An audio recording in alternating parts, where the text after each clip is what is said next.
Con la consigna clara de declararse vencedor de un debate demagogo por naturaleza, subieron y posteriormente bajaron los 8 candidatos a la gobernatura de Sinaloa. Nada nuevo.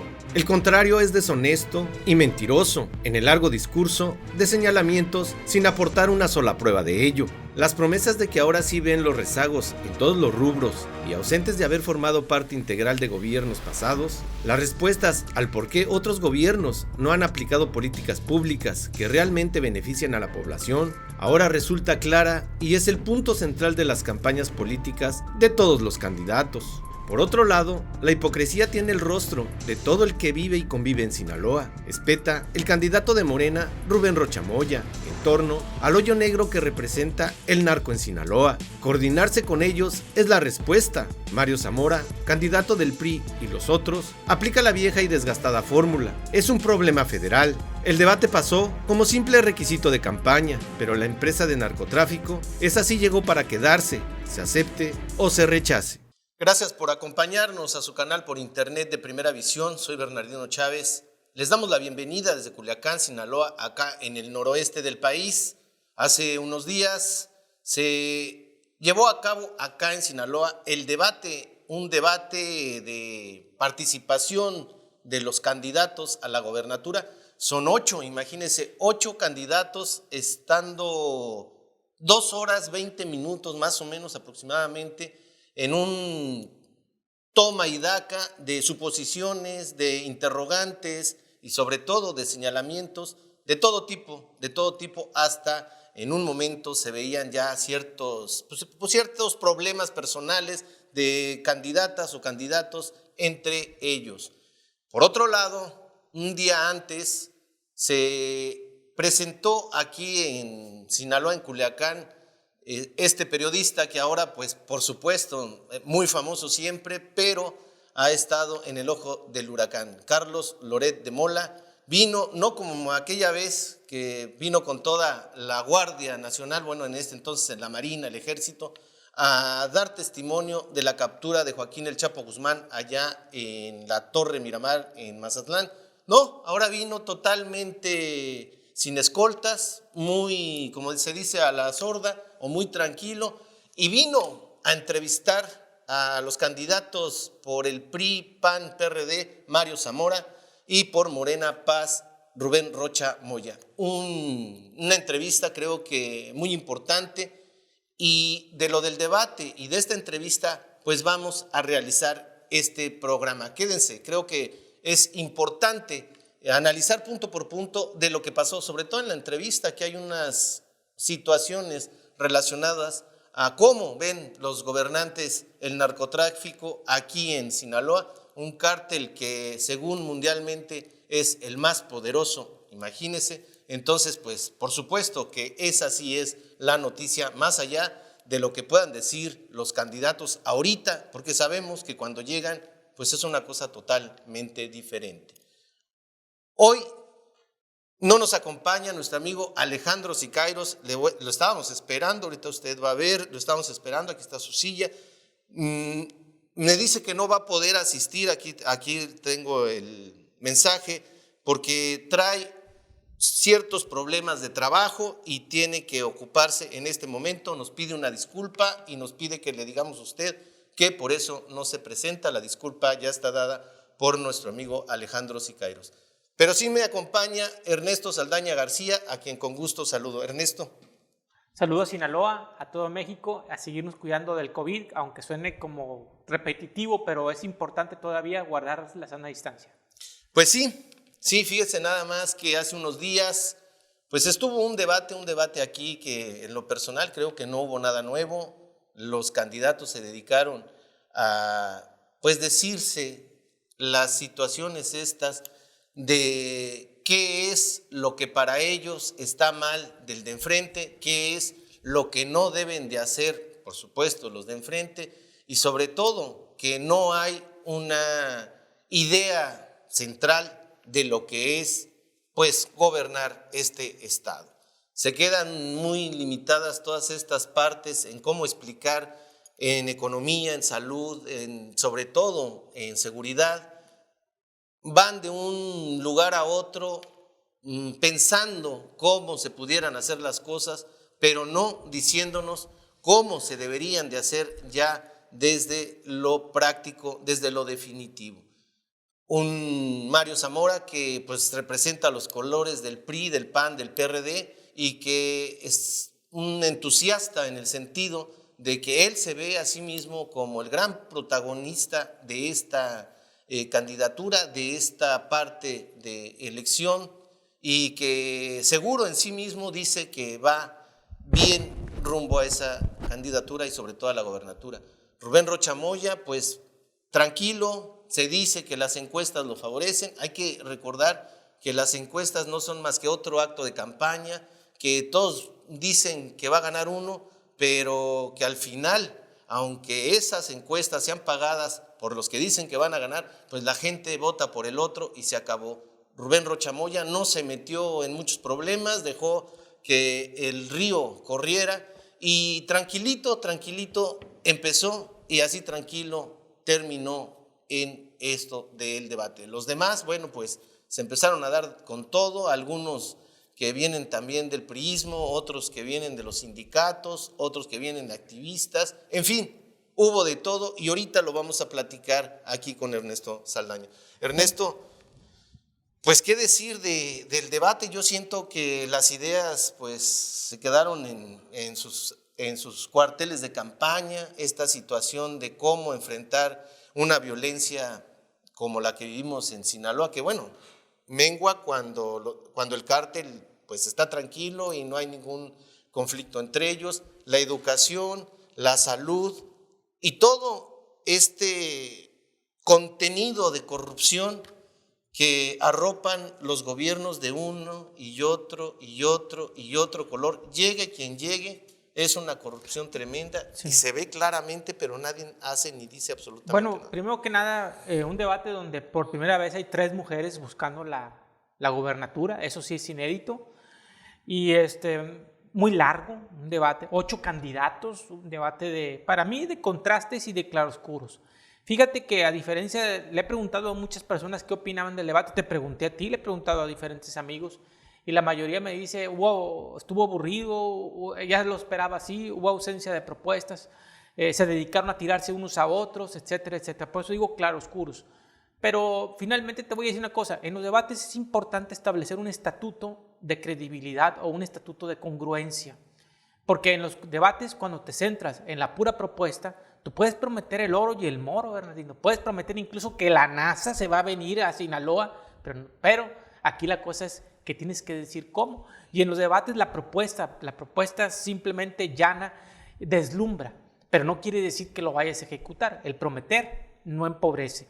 Pero el prometer es parte de la campaña, sí, o sea, en la campaña ese es el problema. Va a ser la promesa tras promesa tras promesa. En la campaña no estás viendo a la persona, estás viendo al actor que quiere convencerte que su obra de teatro, su personaje que él acaba de fabricar es el mejor. En ese sentido, yo creo que el único ahí que estuvo más o menos centrado fue Ricardo Arnulfo Mendoza, porque él dijo que Sinaloa tiene un presupuesto de 56 mil millones de pesos. Fue el único que citó una cifra clara. Ahora la pregunta es, ¿qué vamos a hacer con esos 56 mil millones de pesos? No, y también la pregunta y sobre todo la respuesta es, esos 56 mil millones de pesos anuales, pues es la bolsa que quieren todos estos que están queriendo ser gobernadores, ¿no? Hablemos de eso, de esa cantidad de dinero. Sí. Pero el otro dato que dijo, el 20% de esos 56 mil millones de pesos se van en corrupción y nadie sabe dónde están. Sí. Acuérdate que también puede haber corrupción legal. Los estadios, por ejemplo, o los edificios que compra el gobierno del estado, que le dan un cariz legal, es corrupción al final de cuentas porque estás desviando dinero que no está etiquetado, no está aprobado por el Congreso, tienen ese grado de discrecionalidad los gobernadores y lo desvían para cuestiones privadas, que es dinero público. Aquí yo creo que el debate principalmente, y bueno, voy a empezar con lo que iba a terminar porque me gusta más después que ahorita abordemos lo de Latinus. En lo personal, creo que Rocha Moya salió mal librado del debate, no contestó muchas preguntas, lo acusaron de corrupción y dijo que no tenían pruebas cuando las pruebas son públicas. Mario Zamora, entre más o menos y bien, no tampoco tan bien. Sergio El Morrín Torres para mí salió mal del debate, para mí pierde el debate porque... ¿Y si habrá pescado alguna mojarra alguna vez, como le decía? Creo que no. Ricardo Bueno, las Arnulfo. únicas mojarras yo creo que son las que se comen en los restaurantes de lujo, ¿verdad? Sí, Ricardo Arnulfo Mendoza, a pesar de que dijo esa cifra, mal porque estableció ahí pruebas que son falsas, ¿verdad? Atribuyéndole a cierto medio una nota que no era cierta, no se preparó para el debate. Gloria González Burboa para mí fue la peor de todas porque trastabilló, no mostró la altura, estaba nerviosa, estaba... Bueno, y luego habló de hospitales. Habló cuando ella le debe 200,000 pesos al hospital pediátrico. Recordemos que ella era de las diputadas que aprobó que se les condonaran las gasolinas y que solamente pagaron un mes. Cuando todos los ciudadanos se manifestaron en el Congreso del gasolinazo aquel. Casi se sacrifica ella, se rasga las vestiduras, pobres niños del pediátrico, y ahí está. Tiene una deuda de 200 millones de pesos, o sea, 200,000 pesos, y vemos que ella es la imagen de Leobardo Alcántara aquí, otro que se ha documentado en estos programas, que es uno de los factureros más grandes que existen aquí en Sinaloa y en el país, y absolutamente nadie le dijo nada. Como la gran deuda que dejó de casi 1,500 millones de pesos en el ayuntamiento de Culiacán, Sergio Torres, que después empezó a pagar Chuy Valdés, Tony Castañeda y ahora Estrada Ferreiro.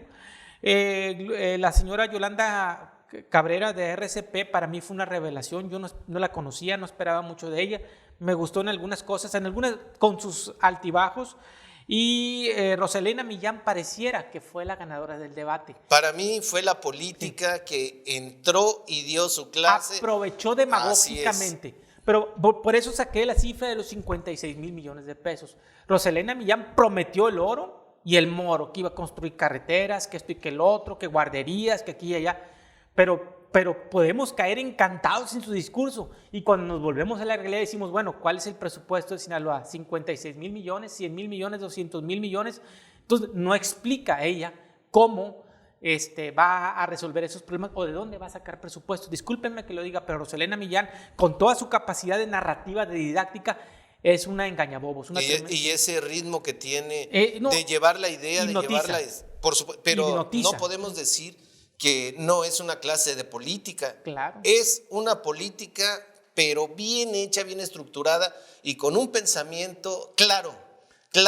Tiene una capacidad de decisión tremenda. Todo lo que está detrás, que ya es el cómo, sabemos que jamás un político que quiera llegar a un cargo público te va a decir cómo lo va a hacer, porque es prácticamente cortarse la cabeza, ¿no? Si estás en una situación donde la economía está en los suelos, la pobreza, todo el mundo, por ejemplo, habló de la pobreza aquí en Sinaloa. Hay pobreza aquí en Sinaloa. Muchísima. Alguien dijo, no, aquí está la pobreza, aquí está la pobreza, aquí está la pobreza, aquí está la pobreza. Se habla de pobreza, pero no se dice en dónde está esa pobreza. Yo la única pobreza que veo es en los dirigentes, en los políticos, en los gobernantes, que tienen una pobreza tremenda de cómo gobernar o cómo hacer política, ¿no? Sí. De lo otro, creo que en otros estados en el sur, ahí sí se ve claramente el rezago. Sí, hay altos cinturones de miseria, sobre todo en las ciudades grandes, como por ejemplo Culiacán.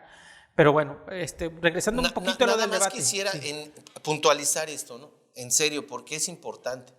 Sí hay ciertos cinturones de miseria, pero tú entras a cualquier lugar y cualquier empresa dice, se solicita esto, se solicita aquello, se solicita acá.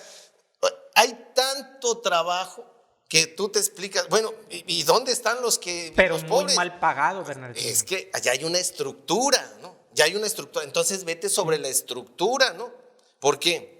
Porque aquí está el factor que vamos a hablar después, el factor narco. Sí, ándale. Dicen por ejemplo, en este aspecto, nada más para continuar con la idea, que no se me vaya, dicen en este aspecto, los pescadores. ¿A quién le conviene que los pescadores estén necesitados? Pues al PRI, a la estructura. Mira, bueno, total, para terminar y no dejar esto en el aire, para mí Yolanda Cabrera salió bien librada del debate, sale ganando porque se da a conocer. Roselena Millán por su capacidad de narrativa y de dicción. Reafirma quién es y de dónde viene. Que y trae el bagaje mucha que trae, cancha, así es. probablemente la que tiene más cancha para debatir. Así es. Y me gustó, el que más me gustó fue Tomás Saucedo.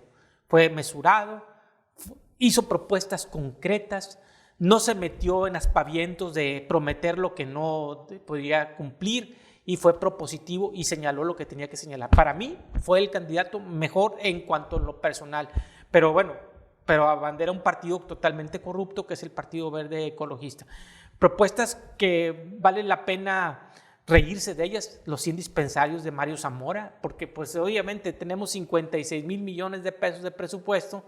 ¿Qué va a hacer Mario Zamora para hacer 100 dispensarios? ¿Va a vender los estadios que construyó Quirino, que él mismo no ha seguido esa corrupción, ni Rocha Moya, ni ningún otro? Bueno, Entonces, acaba de salir en uno de sus spots de campaña en el estadio, en el Kraken, allá en Mazatlán, diciendo, no, pues es que la afición y es que... O sea, estoy montado en un mundo de corrupción. Yo te aseguro que si el club Mazatlán FC le pide dinero a Mario Zamora como gobernador, va a desviar millones o cientos de millones de pesos a favor del fútbol que hacia los dispensarios.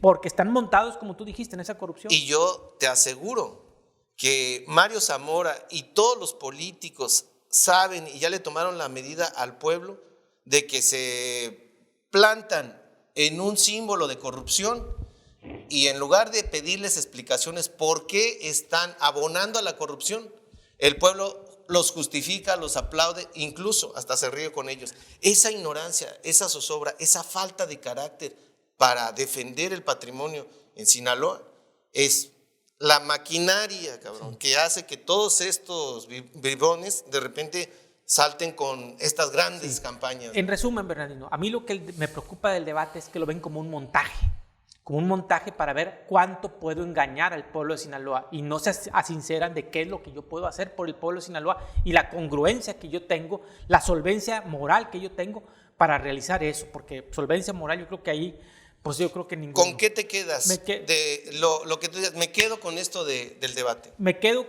te voy a decir, con el apoyo a los programas de las microempresas y de desarrollo regional que decía Tomás Saucedo. Yo creo que lo que está diciendo él es algo muy viable y es algo que se puede lograr.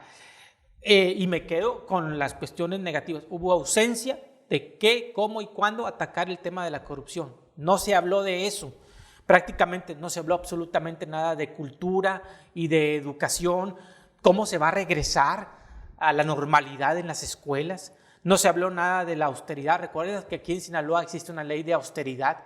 Si queremos que los recursos económicos del Estado de Sinaloa sean bien aplicados y se construyan tantos dispensarios o tantos hospitales, tenemos que hablar necesaria y absolutamente de la ley de austeridad. No se habló nada. Tampoco se habló de los grupos indígenas y grupos vulnerables. Se le dedicó mucho a la cuestión del sector salud, de la equidad de género de la mujer y de la construcción de carreteras. Fuera de eso, el debate fue estéril y no se tomaron en cuenta muchas cosas que son apremiantes, y obviamente el tema de la corrupción y del crimen organizado y de la violencia ausente en el debate. No, yo siento también que hubo un punto muy importante.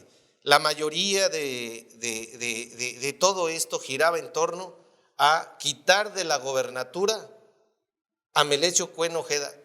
No está ni en la boleta, no es gobernador, pero todo el mundo hablaba de él como parte de una entrega inmediata hacia yo puedo utilizar esta carta en cualquier momento, ¿no? Malo o bueno, eso lo dejo a criterio de usted. Pero uno de los grandes ausentes físicamente fue Héctor Melesio Cuen, pero uno de los grandes puntos a tratar también era Héctor Melesio Cuen. ¿Por qué? Bueno, pues todo mundo tiene estas ideas de que es quien está adentro, es quien está afuera, es quien mueve esto, es quien mueve aquello, es quien estuvo contigo, es quien estuvo con esta, parte de esto, parte de aquello. Entonces, pues pareciera que está en todos lados y al mismo tiempo, ¿no? ¿Quién ganó? No lo sé, pero lo que sí sé es que la ausencia de criterios para llevar a cabo una transformación, no como la cuarta transformación, sino un verdadero impulso a crear otras condiciones en este estado, creo que no apareció por ningún lado. Absolutamente, te digo, simple y sencillamente se dedicaron a prometer sin el sustento del cómo. Tú ya lo dijiste. Y bueno, el debate fue un debate mediano, muy largo, 8 candidatos. Larguísimo. Y finalmente el formato tampoco permitía muchas interpelaciones y tampoco permitía, digamos, interrupciones y ni siquiera el contacto directo. Y ahí vamos otra vez con Ricardo Arnulfo, ¿no? Cuando dice en un momento de su participación, bueno, pues es que pues no hubiéramos venido tantos, con que hubiera venido uno del PRI que se llena de todos los demás que están aquí, pues con ese hubiéramos ganado tiempo, ¿no? Porque entendemos que Rosa Elena Millán es priista totalmente, ¿no? Juan Millán está detrás de todo esto. Entendemos que el mismo Partido Verde pues fue un satélite del PRI durante muchísimos años. Entendemos que el PT pues fue creado en Nuevo León bajo las situaciones priistas de toda la vida. Del salinato. ¿No? Entonces nos vamos y dices, ¿quién entiende esto? Pues solo los que han estado durante mucho tiempo haciendo política. Sí. Un detalle chusco, hablando de Ricardo Arnulfo, me enteré que una de sus propuestas es la recuperación de los terrenos de la Central Vieja de Autobuses. Esa es otra. Cuando lo traía yo ese asunto, yo le pasé la información, me enteré ahí en ese momento, dije, qué bueno que retoma la idea, porque en 2 años no hemos podido hacer contacto para poder interponer esa denuncia y recuperar esos terrenos. Pero esa es una cuestión concreta que probablemente se le deba al pueblo de Sinaloa. Nadie habló de corruptelas como por ejemplo la del Hospital Urias en Mazatlán y otras, lo de los terrenos de Teacapán. ¿Qué va a suceder con eso? Si va a tener injerencia o no el gobierno del estado. Acuérdate que hay miles de millones de pesos invertidos ahí. Así es. Y bueno, ¿y por qué se los vendieron y quién los vendió, ¿no? Y bajo qué términos se vendieron? Entonces te digo, faltó focalizar mucho y decir sobre todo los cómo en el debate. Y a lo mejor esos cómo salieron en esa entrevista de Latinos donde hubo un calentamiento previo entre Rocha Moya y Mario Zamora, donde se hicieron como que ciertas palabras ahí y al final Rocha creo que dijo, me equivoqué, me calenté o qué fue lo que dijo. Algo así. Ya no recuerdo. Pero bueno, ya que estás hablando de Latinos, ¿no? Vemos que ahora llega Carlos Loret de Mola, totalmente diferente. Invitado, ¿no?, por ellos. Sí, cuando estaba el gobierno de Peña Nieto, bueno, pues él era el vocero oficial. Lo que ahora hace Andrés Manuel López Obrador en las mañaneras era lo que hacía Loret de Mola cuando estaba Peña Nieto, porque todos, según él, era al que le daban la información para que él la divulgara como parte de un periodismo que ahora es diferente, ¿no? Pero esa es parte también de todas estas formas que tienen los gobiernos. Llega como, pues, el gran periodista con la bandera de la verdad y ahora está tratando de hacer un periodismo que, bueno, pues había estado totalmente ausente con los gobiernos pasados. Quiere reivindicar su imagen, ser más objetivo. Bueno, pero también es parte de otro proyecto que él trae con otros empresarios y en fin. El detalle es que hizo una entrevista. Le realizó una entrevista tanto a Rubén Rocha Moya como a Mario Zamora, en donde para mí la gran pregunta es, ¿usted pactaría con el narco? Le dice primero a Rubén Rocha Moya y luego le dice la misma pregunta a Mario Zamora. Sí. Por supuesto que todos los periodistas aquí, o al menos los que nos dedicamos a hacer periodismo libre, en el sentido de que vemos las cosas como son y tratamos de tratarlas así, aunque por ejemplo en este momento decimos, pues, ¿cómo no nos gustaría a nosotros hacerles esas preguntas a estas gentes? Pero pues no somos Loret de Mola ni estamos... Los que hemos visto la entrevista, yo la vi ayer o antier y ya llevaba más de 20,000 reproducciones y miles de compartidas.